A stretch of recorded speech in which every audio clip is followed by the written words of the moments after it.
Shawn Zuma press newscom during the presidential campaign. Donald Trump often told the story of the kind woman who found a hay-frozen snake and took it in and nursed it back to health, only to be repaid with a cruel bite. What Republicans didn't know is that in this story, they're the woman and Trump is the reptile. With his approval rating sinking, Trump has decided his problem is that he has too many allies. So he set out to rid himself of an important one: Senate Republican leader Mitch McConnell. The taciturn Kentuckian managed to inspire rage by suggesting that, being new to Washington, Trump had excessive expectations about how quickly things happen in the democratic process. The president responded by tweeting angrily, "Can you believe that Mitch McConnell, who has screamed repeal replace for 7 years, couldn't get it done? Must repeal replace Obamacare." As if that weren't enough, Trump followed up in an interview by indicating he might favor McConnell's resignation as Republican leader if he couldn't get Trump's agenda enacted.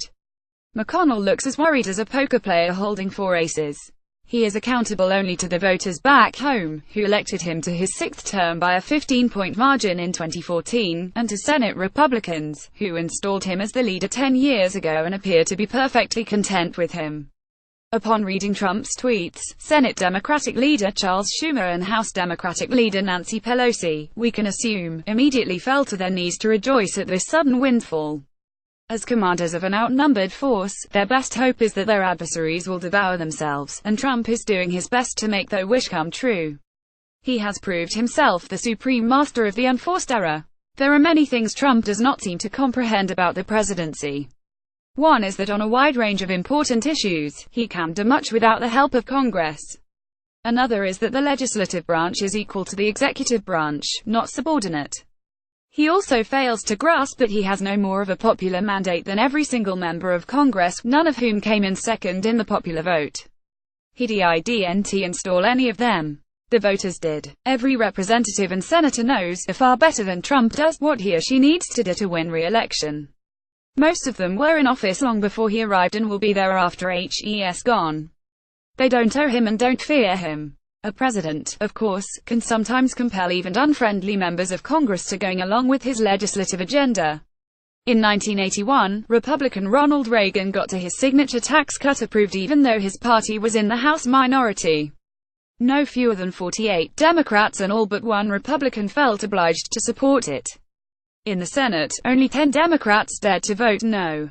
But at the time, Reagan had an approval rating of 55%.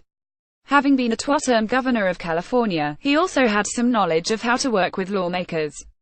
Trump, by contrast, boasts an approval rating of 38% and a bottomless ignorance of the legislative process. It didn't occur to him that if an unpopular president wants anything passed, he needs to offer ideas that are practical and politically saleable. See Reagan tax cut. Trump was unable to get Congress to vote for the repeal and replacement of Obamacare partly because he didn't know anything about policy details and therefore was ill-suited to negotiate with people who do. He was also handicapped, as congressional Republicans were, by the unexpected surge of public sentiment for the status quo. Getting any major change through Congress demands careful craftsmanship and shrewd compromises. Neither requirement played to Trump's strengths. His missteps go beyond consigning himself to legislative impotence. They also put his presidency in jeopardy.